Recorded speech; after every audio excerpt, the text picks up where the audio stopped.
हमको मैथमेटिक्स में दिक्कत होता है और उनको हम कैसे रिमूव करें, दोनों बात पर मैंने डिस्कस किया है। तो आपको मेरा एक सजेशन है कि आप उस वीडियो को बहुत अच्छे से देख के अपने अंदर एक कॉन्फिडेंस लेवल डेवलप कर सकते हैं। तो आज मैं स्टार्ट करूंगा अपना मैथमेटिक्स, और पढ़ाने से पहले मैं कुछ टेक्निकल चीज़ों पर आपसे बात करूं। एक्चुअल में मैथमेटिक्स को पढ़ने का अपना एक अलग तरीका है, मैथमेटिक्स की अपनी एक अलग भाषा है, उसकी अपना एक अलग लैंग्वेज है, और यही एक कारण है कि हम उन चीज़ों को ध्यान में नहीं देते जिसके कारण हमको मैथमेटिक्स समझ में नहीं आता या उनको पढ़ने का एक आर्डर है।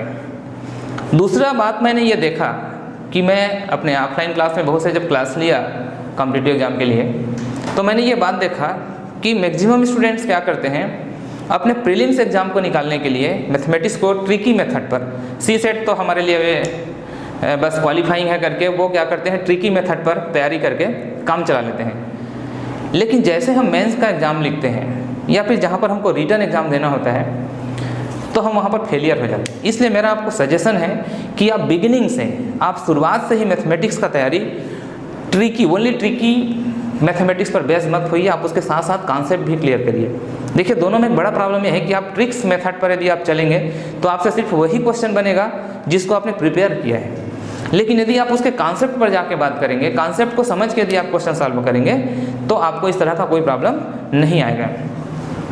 दूसरा सबसे एक इम्पॉर्टेंट बात यह है कि यदि हम ओनली ट्रिक्स पर बेस्ड हैं तो हम मेंस एग्जाम में बिल्कुल भी नहीं लिख पाते, क्योंकि वहाँ पर आपको पूरे स्टेप, उसके पूरे एल्गोरिदम पता होना चाहिए कि आपको किस किस स्टेप पर उसको सॉल्व करना है। तो मैं कोशिश करूँगा कि स्टार्टिंग्स में आपको मैथमेटिक्स को ऐसा पढ़ाऊँ कि आपको शॉर्टकट ट्रिक्स भी पता हो, उसके प्रॉपर कॉन्सेप्ट भी क्लियर हो। देखो मैं आपको पढ़ाने से पहले एक बात क्लियर करूँ। Suppose A and B 2 students हैं और ए स्टूडेंट्स ने सपोज 1000 क्वेश्चन, सपोज 1000 क्वेश्चन का बहुत अच्छे से प्रैक्टिस किया हुआ है, और सपोज बी एक कैंडिडेट है जिसने ओनली 200 क्वेश्चन का प्रैक्टिस किया है। लेकिन जब वो एग्जाम दे के आता है तो बी स्टूडेंट ए से ज़्यादा अच्छा पेपर बना के आता है, ज़्यादा क्वेश्चन सॉल्व करके आता है। आपको सुन के अजीब लग रहा होगा कि सर कैसे, इसने तो 1000 क्वेश्चन सॉल्व किया था, यह तो ओनली 200 क्वेश्चन सॉल्व किया था। यहाँ डिफरेंट ये है कि इस कैंडिडेट ने क्या किया था, 1000 क्वेश्चन तो किया था लेकिन एक ही टाइप के बहुत सारे क्वेश्चन, मतलब ये नंबर ऑफ क्वेश्चन पर फोकस था। सपोज इसने 10 टाइप का क्वेश्चन किया, 100 क्वेश्चन किया, 100 टाइप्स के क्वेश्चन किया और सबके 10 क्वेश्चन किए, 1000 क्वेश्चन। दैट मीन्स उसके ओनली 100 कॉन्सेप्ट क्लियर है। लेकिन सपोज इस स्टूडेंट ने क्या किया, हर कॉन्सेप्ट पर एक क्वेश्चन किया, 200 कॉन्सेप्ट, ये 200 कॉन्सेप्ट पर है, ये 100 कॉन्सेप्ट पर है। नेचुरली ये इससे ज़्यादा तैयार है कम क्वेश्चन करके भी। दैट मीन्स मैं आपको ये बताना चाह रहा हूँ कि आप डिफरेंट टाइप के क्वेश्चन पर फोकस होइए। ठीक है, आपको प्रैक्टिस में आने के लिए सेम टाइप के बहुत सारे क्वेश्चन करने पड़ेंगे, स्पीड बढ़ाने के लिए, आपको प्रैक्टिस के लिए, लेकिन आपका फोकस हमेशा कॉन्सेप्ट पर होना चाहिए। दैट मीन्स आपको नए पैटर्न के क्वेश्चन सॉल्व करने चाहिए। और एक और ख़ास बात, जो आप में से जितने लोग कई बार एग्जाम दे चुके होंगे, आप देखे होंगे कि हर बार आपको क्वेश्चन पेपर में नए टाइप का क्वेश्चन मिलता है। आप डिफरेंट टाइप के बुक्स कंसल्ट करते हैं, डिफरेंट टाइप के कोचिंग क्लास आप ज्वाइन करते हैं, लेकिन जब आप एग्जाम दे के आते हैं तो एक कॉमन ओपिनियन आपका होता है कि वो सब तो कुछ आया ही नहीं। दैट मीन्स मैथमेटिक्स को हमको लर्न करना है, सीखना है, उसको रटना नहीं है। जैसे एक बार आदमी साइकिल चलाना सीख जाता है, स्विमिंग करना सीख जाता है, तो फॉर एवर हमेशा के लिए सीख जाता है। तो आज फर्स्ट डे है, मेरा पहला क्लास है मैथमेटिक्स के लिए, इसलिए मैं इन सब चीज़ों पर आपके साथ डिस्कस किया पढ़ाने से पहले। तो मेरा लास्ट में आपको यही बात कहना है कि आपको कॉन्सेप्ट पर फोकस होना है। आप अपने कॉन्सेप्ट इतना क्लियर कर लीजिए कि आपको एग्जाम में न्यू क्वेश्चन भी आपसे बन जाए जो आपने कभी देखा नहीं था। ये तभी पॉसिबल है जब आप उसको आप सूक्ष्मता से पढ़ेंगे। तो मैं स्टार्ट करता हूँ अपना क्लास। और देखिए, मैं पढ़ाने से पहले आपको अपनी एक स्ट्रेटजी, एक प्लानिंग आपको बता दूं कि मैं किस तरह से आपको वीडियो प्रोवाइड कराऊंगा और कैसे कैसे मैं आपको पढ़ाऊंगा। तो हमारा जो मैथमेटिक्स का सिलेबस होगा, इसमें हम कितने मैथमेटिक्स को टच करेंगे और उनको पढ़ने का भी एक प्रॉपर ऑर्डर है। यदि आप मैथमेटिक्स को कहीं से भी उठा के आप पढ़ लेंगे, आपका मैथमेटिकल कॉन्सेप्ट पुअर है, आप ठीक से उसको समझे नहीं हैं, आपको सिंप्लीफिकेशन नहीं आता, आपको परसेंटेज निकालना नहीं आता, आपको एवरेज नहीं आता और आप सीधा डिफ़िकल्ट लेवल पर चले गए तो आपसे क्वेश्चन नहीं बनेगा।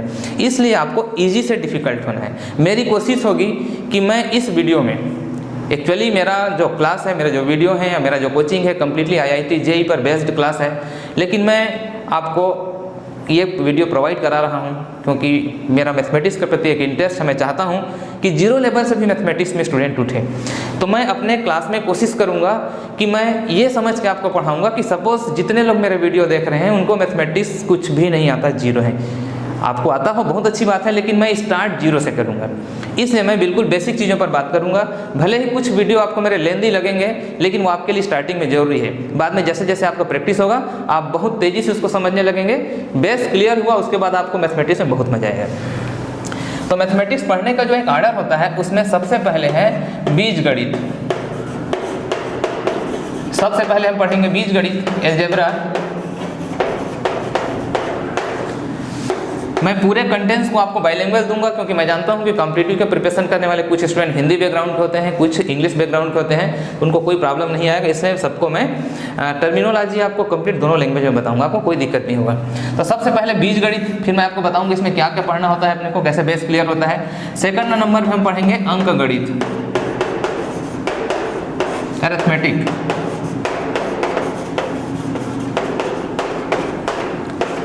थर्ड नंबर में हम पढ़ेंगे त्रिकोणमिति।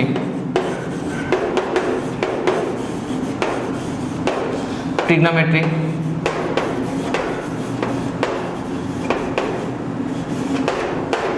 फोर्थ नंबर में हम पढ़ेंगे ज्यामिति। ये एक पढ़ने का सर्टेन आर्डर है।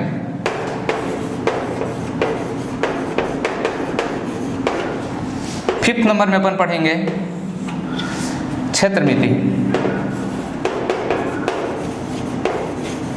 मेंसुरेशन।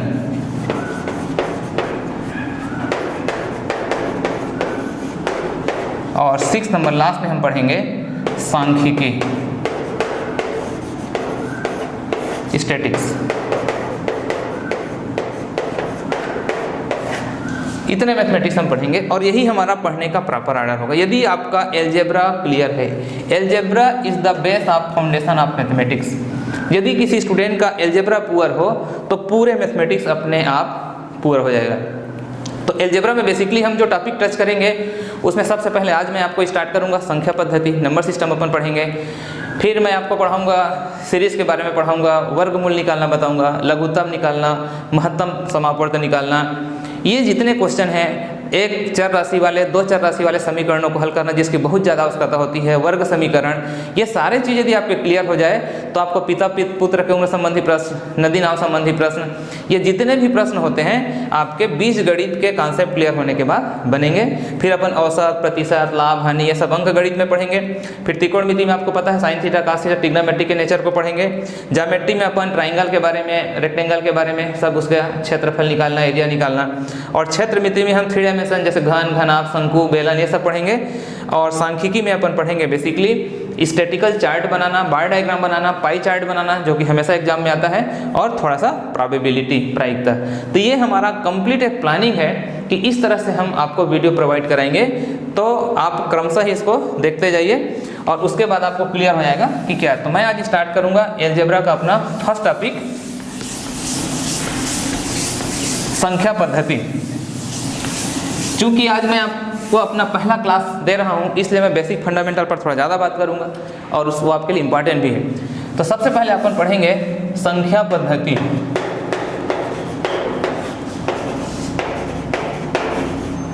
जिसको हम इंग्लिश में कहेंगे नंबर सिस्टम।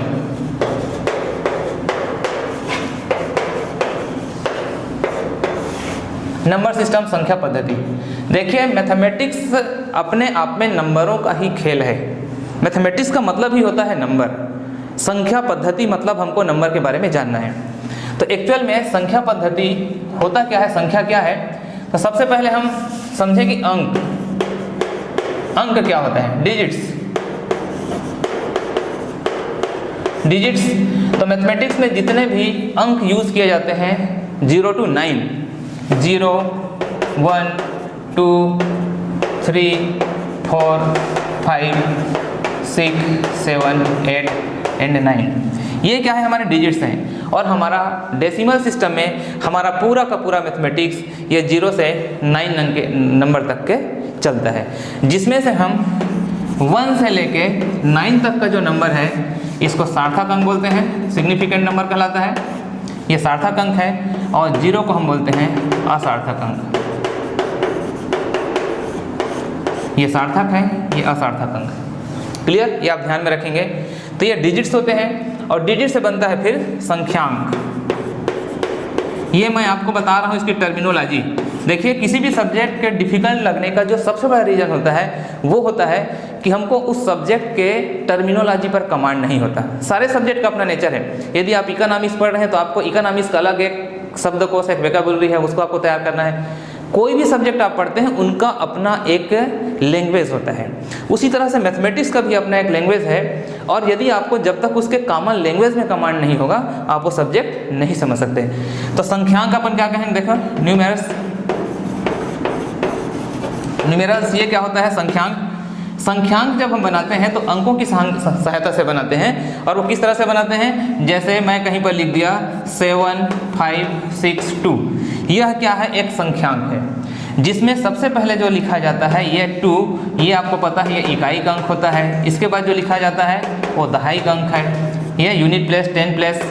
इसके बाद ये सैकड़े का है, फिर ये हजार का है। इस तरह से आगे बढ़ते जाता है, ये आपको पता है। अब ये जो संख्यांक होता है, इस संख्यांक में दो तरह की बात होती है। अंकों का जो परिचय होता है इसमें ये दो तरीक़ा से होता है कि इस संख्यांक में हम अंक को दो तरीके से समझते हैं। पहला कहलाता है उसका फेस वैल्यू, जातीय मान कहेंगे हिंदी में, जातीय मान, इंग्लिश में अपन कहेंगे फेस वैल्यू। और दूसरा कहलाता है उसका स्थानीय मान। स्थानीय मान इसको बोलते हैं प्लेस वैल्यू। फेस वैल्यू और प्लेस वैल्यू तो क्या होते हैं, देखिए जैसे मैंने यहाँ पर लिखा है 7562। ये जो मैं लिखा हूँ उसमें यदि मैं 5 का, ये 5 का यदि जाति मान निकालना चाहूँ, देखिए नाम से स्पष्ट जाति मान, फेस वैल्यू, उस फेस का वैल्यू कितना है, तो ये जो 5 है उसका फेस वैल्यू क्या होगा, 5 ही होगा। क्यों, फेस वैल्यू का मतलब होता है उसका रियल में जो उस अंक का जो वास्तव में उसका जो वैल्यू है वो क्या कहलाता है, फेस वैल्यू कहलाता है, जाति मान कहलाता है। लेकिन स्थानीय मान का क्या मतलब होता है, जिस स्थान पर उस नंबर को यूज़ किया गया है, जिस प्लेस पर है।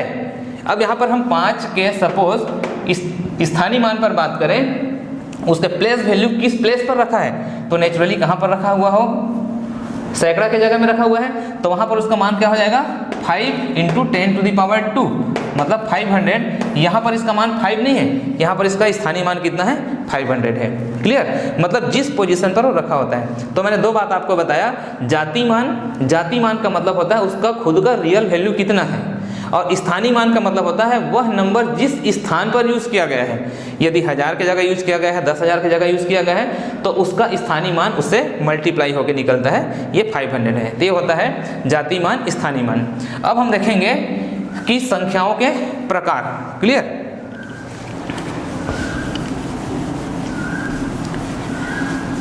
संख्या के प्रकार कितने होते हैं कि अलग अलग संख्याओं को अलग अलग नाम से जाना जाता है, और ये आपके लिए जानना बहुत महत्वपूर्ण है कि कौन से संख्या क्या होता है। तो सबसे पहले हम पढ़ें इसके प्रकार में, संख्याओं के प्रकार। तो सबसे पहले प्राकृतिक संख्या। प्राकृतिक संख्या इंग्लिश में इसको बोलेंगे नेचुरल नंबर। अच्छा, आप नेचुरल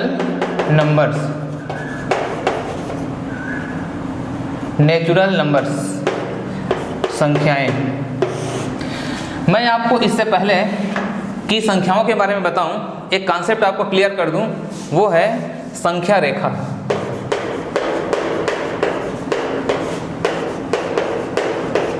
संख्या रेखा का मतलब है नंबर लाइन। ये नंबर लाइन क्या होता है, देखिए हमारा पूरा जो फैक्ट है नंबर के बारे में, जितनी भी जानकारी है वो नंबर लाइन पर डिपेंडेंट होता है। ये एक नंबर लाइन है जहाँ पर ये जो नंबर है वो 0 है, और ये इसका राइट हैंड साइड है 0 का, और ये इसका लेफ्ट हैंड साइड है, राइट हैंड साइड और लेफ्ट हैंड साइड। यदि हम राइट हैंड साइड में चलें तो राइट हैंड साइड हमेशा पॉजिटिव नंबर्स को लिखा जाता है और लेफ्ट हैंड साइड में हमेशा निगेटिव नंबर को लिखा जाता है। और 0 एक न्यूट्रल नंबर है, वह ना तो पॉजिटिव है ना तो निगेटिव है। 0 डिटरमाइन करता है कि कौन पॉजिटिव होगा कौन निगेटिव होगा।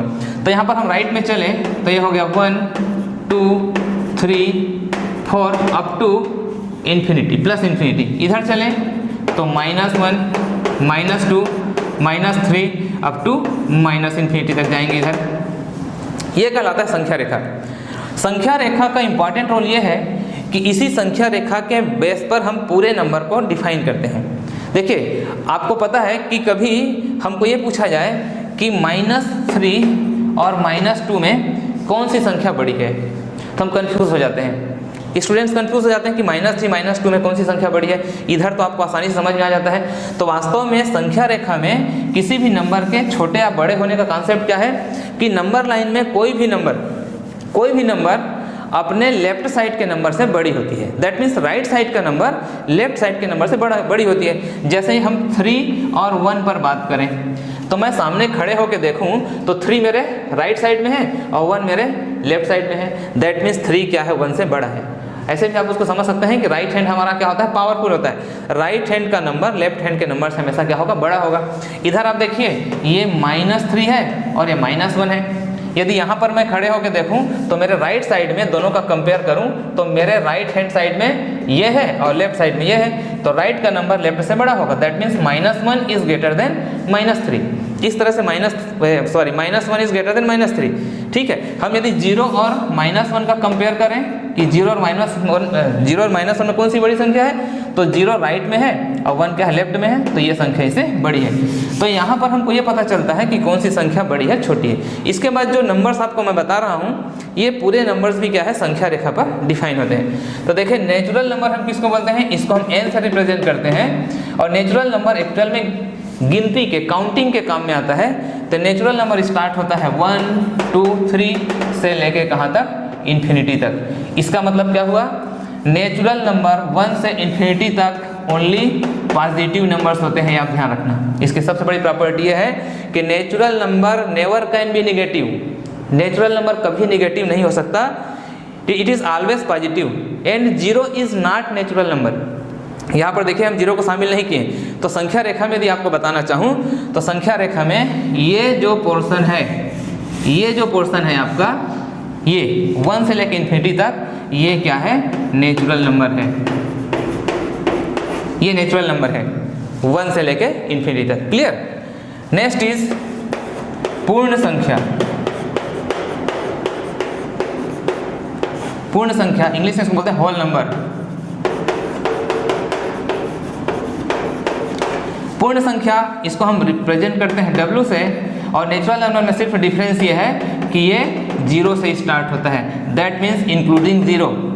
यदि हम प्राकृतिक संख्या में 0 भी शामिल कर लें तो वो क्या बन जाता है, पूर्ण संख्या बन जाता है, क्योंकि 0 क्या है पूर्ण संख्या है। तो यहाँ पर यदि हम इसको भी इसके साथ में शामिल कर लें ये 0 को, तो अब 0 से लेके पूरा वहाँ तक जो नंबर बनेगा वो क्या बन जाएगा, होल नंबर बन जाएगा। ये होल नंबर है। संख्या रेखा में आप देखते जा रहे हैं कहाँ तक नेचुरल नंबर है, किसको शामिल करने से वो होल नंबर है। एंड थर्ड इज पूर्णांक संख्या। ये लैंग्वेज को आपको समझना बहुत जरूरी है, अदरवाइज हम कोई क्वेश्चन बनाते रहेंगे और वहाँ पर ये लैंग्वेज यूज होगा तो फिर हम समझ नहीं पाते। मैं बोलूँगा कि पूर्णांक संख्या ये क्या है, पूर्ण संख्या क्या है, तो वहाँ पर भी समझ नहीं आता। इसलिए टर्मिनोलॉजी सबसे इंपॉर्टेंट है। पूर्णांक संख्या को हम इंग्लिश में बोलते हैं इंटीजर नंबर। और इंटीजर नंबर को हम रिप्रेजेंट करते हैं I से, और I का मतलब होता है -इन्फिनिटी से लेके कहाँ तक, +इन्फिनिटी तक। दैट मीन्स इंटीजर क्या होते हैं, पूरा नंबर लाइन। पूरा जो नंबर लाइन है, यदि मैं यहाँ से यहाँ तक पूरे नंबर लाइन को ले लूँ -इन्फिनिटी से +इन्फिनिटी तक, तो पूरा क्या बन जाएगा, ये इंटीजर। ये पूरा इंटीजर है। पूर्णांक मतलब ये तीनों में आप कंपैरेटिवली पढ़िए। प्राकृतिक संख्या 1 से इन्फिनिटी तक सभी पॉजिटिव नंबर है। पूर्णांक संख्या, पूर्ण संख्या क्या है, प्राकृतिक संख्या में जीरो भी शामिल हो जाए तो पूर्ण संख्या बन जाता है। और यदि हम धनात्मक और ऋणात्मक सभी संख्याओं को ले लें माइनस इन्फिनिटी से पूरा प्लस इन्फिनिटी तक, तो क्या बन जाता है वो पूर्णांक संख्या बन जाता है, इंटीजर बन जाता है। क्लियर? तो ये 3 नंबर हुए। नेक्स्ट अपन देखते हैं सम संख्या विषम संख्या, जो कि बहुत कॉमन है, आप सबको पहले से पता है, लेकिन उसमें कुछ टेक्निकल मैं पॉइंट्स आपको बता देता हूं। सम संख्या विषम संख्या,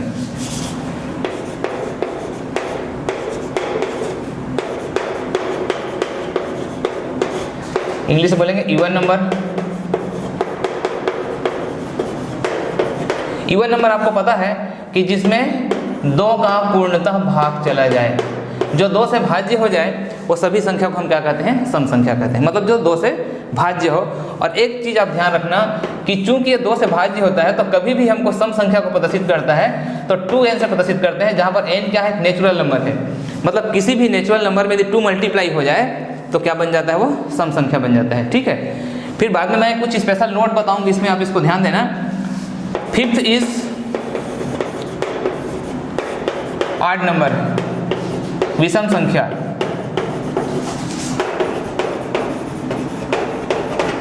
विषम संख्या क्या होता है, जिसमें 2 का भाग ना जाए, जैसे 3, 5, 7 एंड सो ऑन, ये सब क्या है, विषम संख्या है। और इसको हम प्रदर्शित करते हैं कभी भी 2n+1 से या 2n-1 से।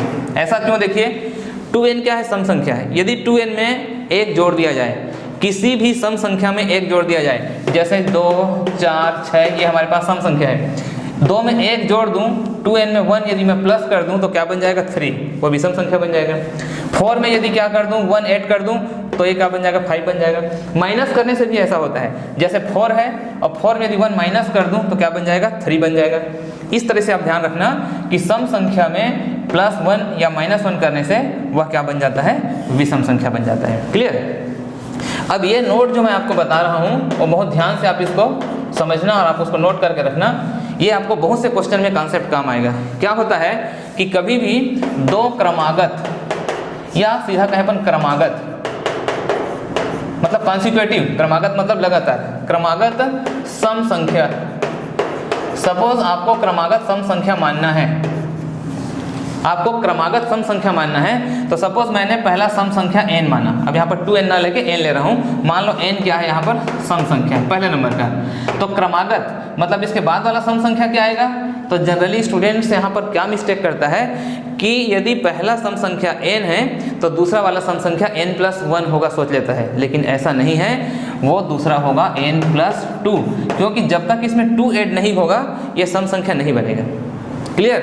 और तीसरा क्या हो जाएगा, n+4, ये होगा क्रमागत सम संख्या। लेकिन मज़ेदार बात यहाँ पर यह है कि यदि आपको क्रमागत विषम संख्या पूछे, यहाँ बहुत बड़ा कंफ्यूजन है। क्रमागत विषम संख्या, तो सपोज आपने पहला विषम संख्या n को मान लिया, तो यहाँ पर एक बड़ा कंफ्यूजन होता है। स्टूडेंट क्या समझता है कि 2 ऐड करने से वो सम संख्या बनना है और 1 ऐड करूँगा तो विषम संख्या, और एक बड़ी भूल कर लेता है, वो अगले संख्या को n+1 मान लेता है, लेकिन ऐसा नहीं है। यहाँ पर भी क्या होगा, n+2 होगा। ये सब मेरा प्रैक्टिकल एक्सपीरियंस है, मैंने ऐसे स्टूडेंट्स को करते देखा है। अब आपके दिमाग में कन्फ्यूज़न है कि सर क्रमागत सम संख्या मानेंगे तभी n+2 n+4 मानेंगे, और क्रमागत विषम संख्या लेंगे तो भी n+2 n+4 लेंगे, तो ऐसा कैसा? ऐसा इसलिए है क्योंकि देखिए यदि आपने पहला संख्या 2 ले लिया तो दूसरे संख्या को बनाने के लिए 2 ऐड करेंगे तो ये 4 होगा, तीसरे संख्या बनाने के लिए 4 ऐड करेंगे तभी क्या होगा, ये 6 होगा। यहाँ पर भी आप देखिए कि क्रमागत विषम संख्या में पहला संख्या आपने विषम लिया, सपोज आपने 3 लिया, तो 3 में कहीं आप 1 ऐड कर दोगे तो 4 नहीं होएगा, तो 3 में क्या ऐड करना पड़ेगा, 2, मतलब क्या होगा 5, फिर आप 3 में 4 ऐड करेंगे तो क्या होगा, 7 होगा। तो चूंकि पहला ही नंबर सम है तो आगे उसमें 2 ऐड करना पड़ेगा, तो वो क्रमागत सम संख्या बनेगा। और चूंकि यहाँ पहला नंबर ही विषम है तो यहाँ भी 2 to 8 करने पर ही क्या बनेगा, विषम बनेगा। तो ये दोनों पॉइंट याद रखना आप, क्योंकि अभी जब मैं आपको इस वीडियो के बाद नेक्स्ट वीडियो में जब आपको मैं एक्सरसाइज के क्वेश्चन कराऊंगा और किसी क्वेश्चन में मैंने बोला कि 3 क्रमागत सम संख्याओं का योग 32 है और कहीं आप उसको समझ नहीं पाए कि 3 क्रमागत सम संख्या क्या हो गया, 3 क्रमागत विषम संख्या, तो फिर आपको उस तरह के क्वेश्चन नहीं बनेंगे। तो आपको केवल ये नहीं समझना है कि सम संख्या और विषम संख्या क्या है, तो हर कोई जानता है, आपको ये बात भी समझना है कि क्रमागत संख्याओं को कैसे माना जाता है। क्लियर? ये हो गया हमारा सम संख्या विषम संख्या। नेक्स्ट अब संख्या अपन देखते हैं भाज्य और अभाज्य संख्या। ये भी बहुत इंपॉर्टेंट है। अभाज्य संख्या क्या होता है और भाज्य संख्या क्या होता है। पहले अपन देखते हैं अभाज्य संख्या।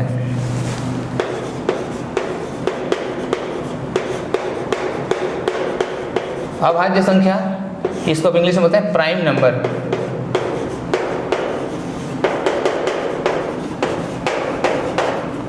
Prime number, clear? ये prime number. And next is, एक साथ दोनों को मैं समझा रहा हूं, कंपेरेटिव भाज्य संख्या। भाज्य संख्या दैट मीन्स कंपोजिट नंबर।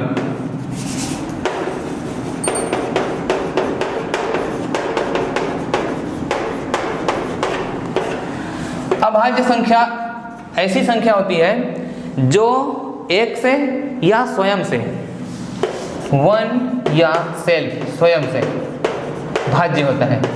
एक से भाज्य हो या स्वयं से भाज्य हो, उस नंबर को हम क्या कहते हैं, अभाज्य संख्या कहते हैं, प्राइम नंबर कहते हैं। ये स्टार्ट होता है 2, 3, 5, 7, 11, 13 एंड सो ऑन। यहाँ पर देखिए ये सब या तो किससे डिवाइड होगा, खुद से डिवाइड होगा, और किसी नंबर से डिवाइड नहीं हो सकते। ये कहलाते हैं क्या, अभाज्य संख्याएं। क्लियर? यहाँ पर एक इंपॉर्टेंट बात है कि 2 एक अकेला ऐसा अभाज्य संख्या है जो सम संख्या है। 2 को छोड़ के आप इन्फिनिटी तक चले जाइए, पूरे अनंत तक चले जाइए, तो आपको कोई भी सम संख्या नहीं मिलेगा। तो इस बात को आप स्पेशली नोटिस करना कि 2 जो है वो यूनिक अकेला सम संख्या है। और 2 के बारे में एक इंपॉर्टेंट बात और है कि ये सबसे छोटी अभाज्य संख्या है। कई बार स्टूडेंट्स 1 को अभाज्य संख्या मान के, कई बार मैंने देखा है कि मल्टीपल चॉइस सबसे छोटी अभाज्य संख्या, तो ऑप्शन में 1 दिया है, 1 टिक कर लेते हैं। 1 अभाज्य संख्या नहीं। 1 के बारे में मैं आपको एक स्पेशल बात बता दूं कि 1 जो है, एक जो है, ना तो अभाज्य संख्या है ना तो भाज्य संख्या है। उसको दोनों कैटेगरी में नहीं रखा गया, क्योंकि वो खुद डिटरमाइन करता है कि कौन अभाज्य है कौन भाज्य। क्लियर? तो 1 कुछ नहीं है। जैसे आपको कभी क्वेश्चन में पूछ दे कि एक है भाज्य संख्या अभाज्य संख्या, दोनों नहीं, या इनमें से कोई नहीं, तो आप ध्यान रखना वो दोनों नहीं है, कंफ्यूज नहीं होना। क्लियर? अब भाज्य संख्या किसे कहेंगे, तो भाज्य संख्या नेचुरली क्लियर है कि जिसमें एक स्वयं के अतिरिक्त किसी और से, जैसे सपोज 12 हमें लिखा, तो 12 किससे, 1 से डिवाइड हो जाएगा, खुद से तो होगा ही, और बहुत से नंबर्स हो जाएगा, 2 से डिवाइड हो जाएगा, 3 से डिवाइड हो जाएगा। क्लियर? तो 1 और स्वयं को छोड़ के और नंबर से भी डिवाइड हो जाए तो उसको हम क्या कहेंगे, भाज्य संख्या कहेंगे, दैट मीन्स कंपोजिट नंबर कहेंगे। क्लियर? ये कहलाता है। तो आप ध्यान रखना अभाज्य संख्या क्या है और भाज्य संख्या क्या है। अब हम देखते हैं परिमेय संख्या और अपरिमेय संख्या। परिमेय संख्या और अपरिमेय संख्या।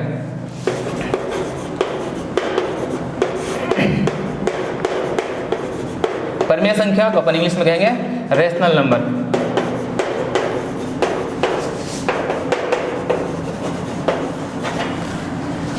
परिमेय संख्याएं वो संख्याएं होती हैं जिनको हम P/Q के फॉर्म में लिख सकते हैं, P/Q के रूप में लिखेंगे, ये परिमेय संख्या कहलाएगा। लेकिन यहाँ पर कंडीशन यह है कि Q not equal to 0, Q 0 के इक्वल नहीं होना चाहिए। क्यों? क्योंकि यदि हम Q को 0 कर देंगे तो किसी भी नंबर में 0 को डिवाइड करने से वो अनंत बन जाता है, इन्फिनिटी बन जाता है, और इन्फिनिटी बनने के बाद वो परिमेय संख्या नहीं होगा। क्लियर? तो परिमेय संख्याओं का मतलब होता है जिसको हम P/Q के रूप में लिख सकें और जिसमें इसका जो हर है, denominator, that is not equal to 0, उसको 0 नहीं होना चाहिए। और अपरिमेय संख्या, अपरिमेय संख्या इरेशनल नंबर,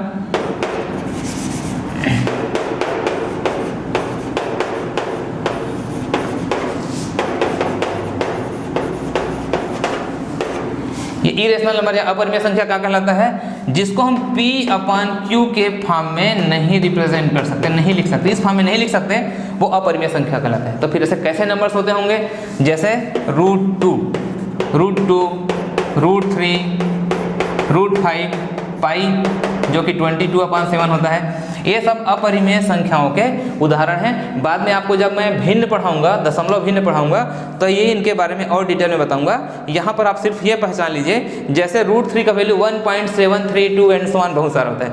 मतलब ये टर्मिनेटिंग डेसिमल, नॉन टर्मिनेटिंग आपको जब बताऊंगा, आवर्ती दशमलव, ये सब तो आपको बताऊंगा मैं।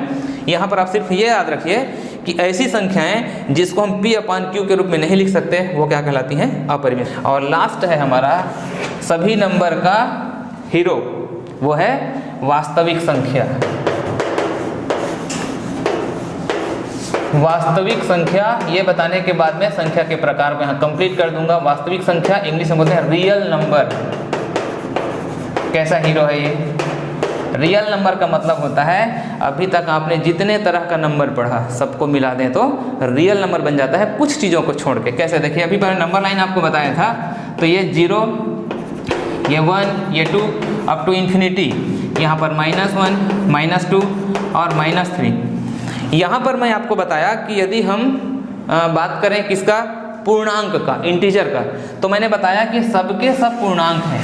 लेकिन यदि इसमें हम क्या करें? परिमेय संख्याओं को भी शामिल कर दें। जैसे यहाँ पर सपोज 1 और 2 के बीच में 1.5 भी होगा 1.5 होगा।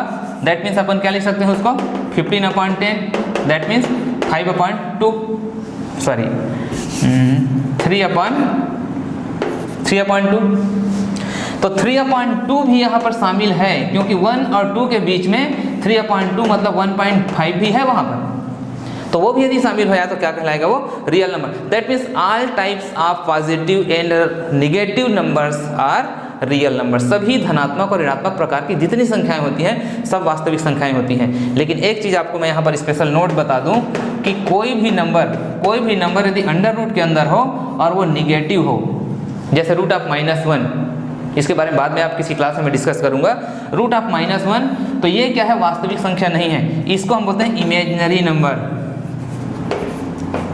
इमेजिनरी नंबर, अधिकल्पित संख्या कहते हैं, क्योंकि इसका रूट निकालना पॉसिबल नहीं है। जैसे कहीं पर आपको लिखा हो √(-25), तो ध्यान रखना, यदि कोई भी नंबर अंडर रूट के अंदर निगेटिव रूप में आ जाए, ऋणात्मक रूप में आ जाए, तब हम उसको वास्तविक संख्या नहीं कहते, ये काल्पनिक संख्या, अधिकल्पित राशि कहलाती है। क्लियर? तो ये मैंने आपको क्लियर कर दिया संख्या पद्धति, उसके बेसिक फंडामेंटल। अब आज के क्लास में जो मैं सबसे इंपॉर्टेंट चीज़ आपको पढ़ाने वाला हूँ वो है भाज्यता का टेस्ट करना, विभाज्यता का परीक्षण, जो कि बहुत ज़्यादा इंपॉर्टेंट है। और ये चीज़ को सीखे बिना आपको हमेशा कैलकुलेशन में प्रॉब्लम आएगा। आप कहीं भी फास्ट कैलकुलेशन नहीं कर पाएंगे। आप सोचते बैठे रहेंगे कि किसको किससे भाग दूं, और इसके डायरेक्ट क्वेश्चन भी बहुत सारे बनते हैं जो मैं आपको एक्सरसाइज कराऊंगा, तो आपको कराऊंगा वो है विभाज्यता की जाँच।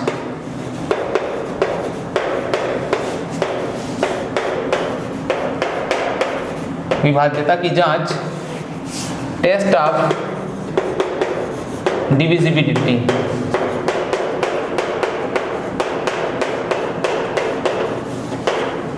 टेस्ट ऑफ डिविजिबिलिटी ये है भाज्यता की जांच।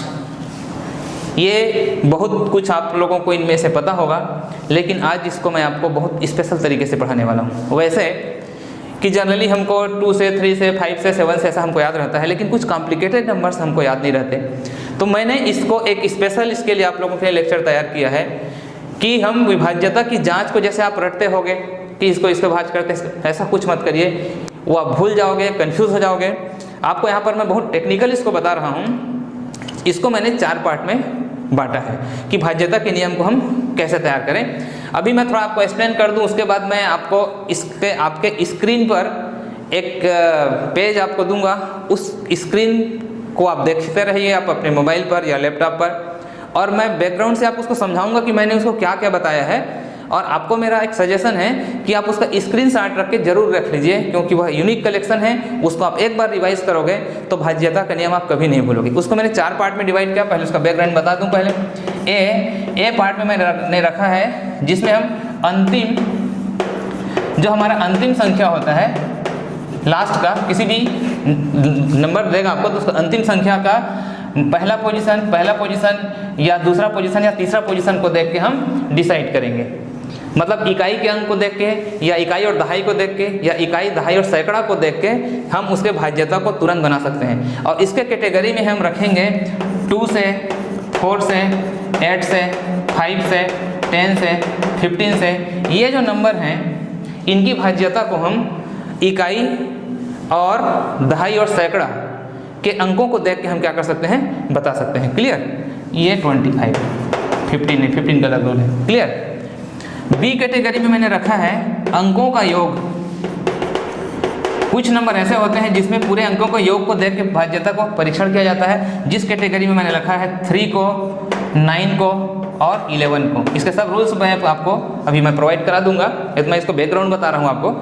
तो ये अंकों का योग के आधार पर जिनको डिसाइड किया जाता है 3, 9, 15। इसके बाद सी कैटेगरी में मैंने रखा है जहाँ पर हम क्या करेंगे, जो नंबर होता है उसका गुणनखंड, नंबर का गुणनखंड करके हम बता सकते हैं कि किसे भाज्यता होगा। फॉर एग्जांपल 6 है, 12 है, 14 है, 18 है, ये सब क्या है, 15 है, जो भी मैंने बताया आपको वहाँ लिखा था 15, 18, ये सब क्या है गुणनखंड के आधार पर। जैसे 2 को हम लिख सकते हैं 6 को 2 into 3, इसको हम लिख सकते हैं 3 into 4, इसको हम लिख सकते हैं 2 into 7। इस तरह से इनके गुणनखंड के आधार पर हम बता देंगे कि वो किससे भाज्य होगा।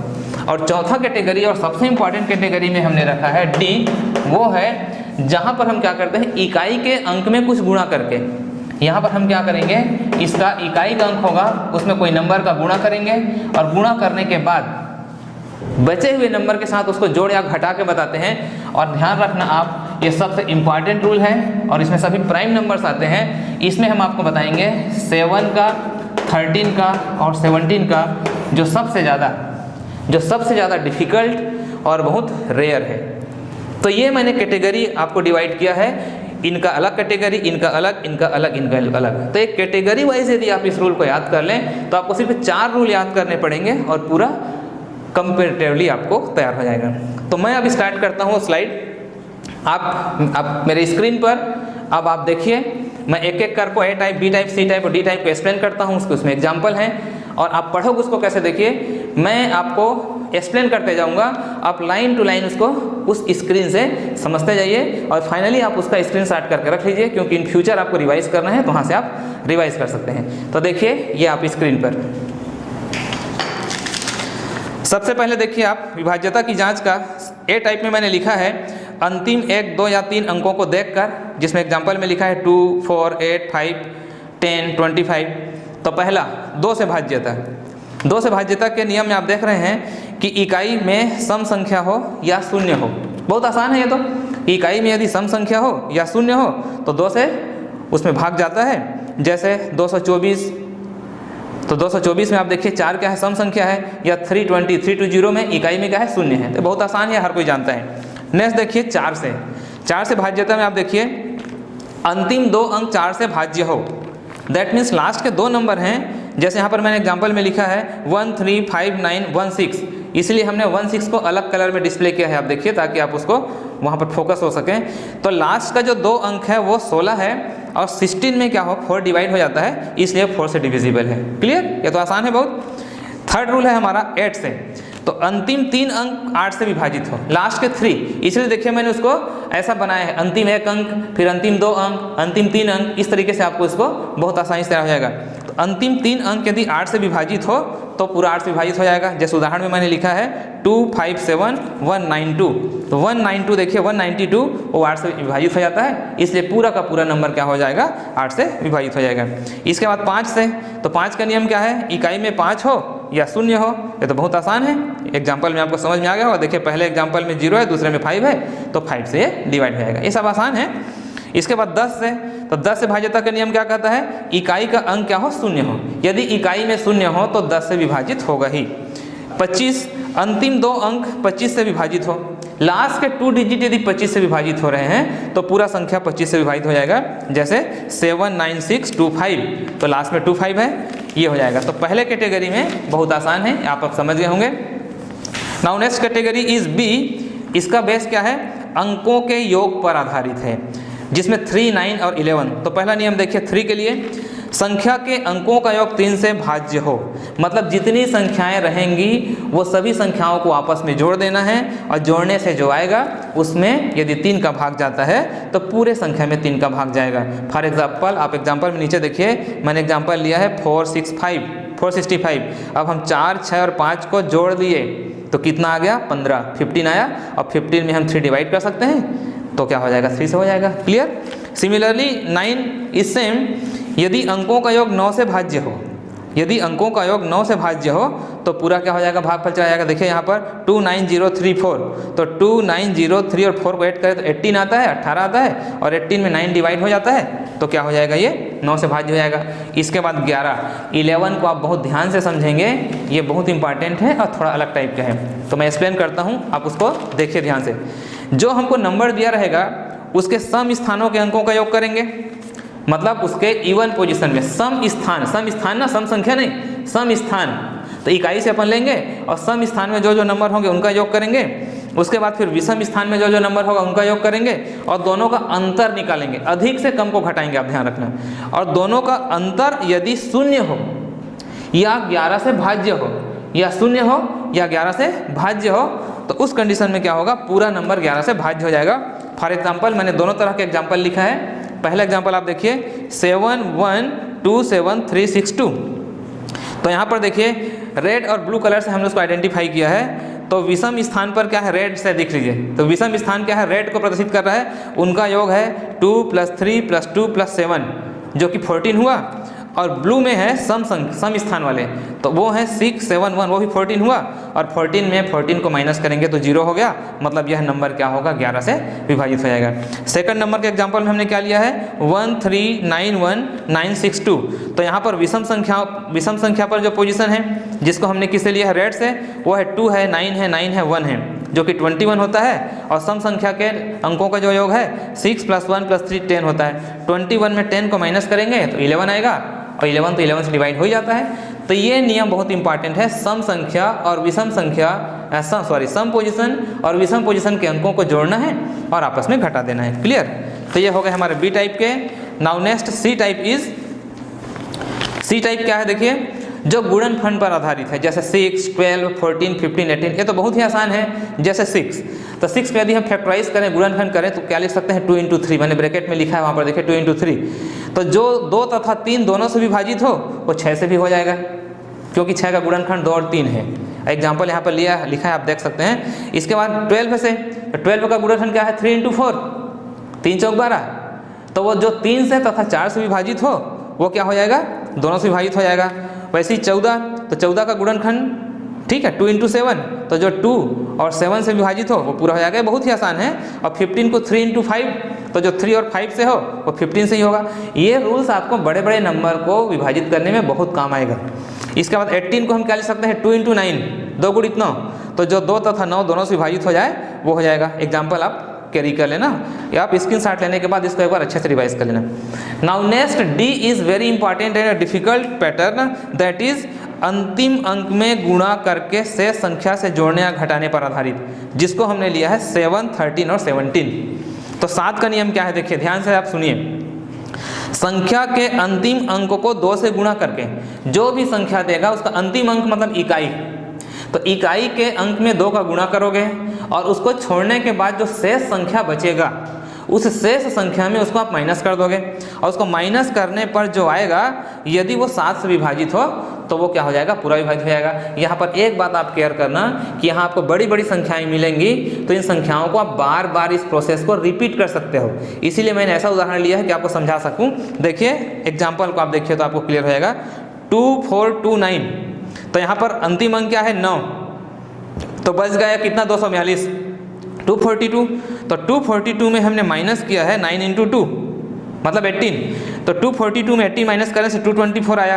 अब मान लो यहाँ पर भी आपको प्रॉब्लम हो रहा है तो उसको एक बार प्रोसेस को और अप्लाई कर दो, तो 224 में और अप्लाई करेंगे तो 22 और लास्ट का नंबर है 4, 4 में 4 मल्टीप्लाई करेंगे तो 22 - 8 14, और 14 क्या होगा 7 से भाज्य हो जाएगा। क्लियर।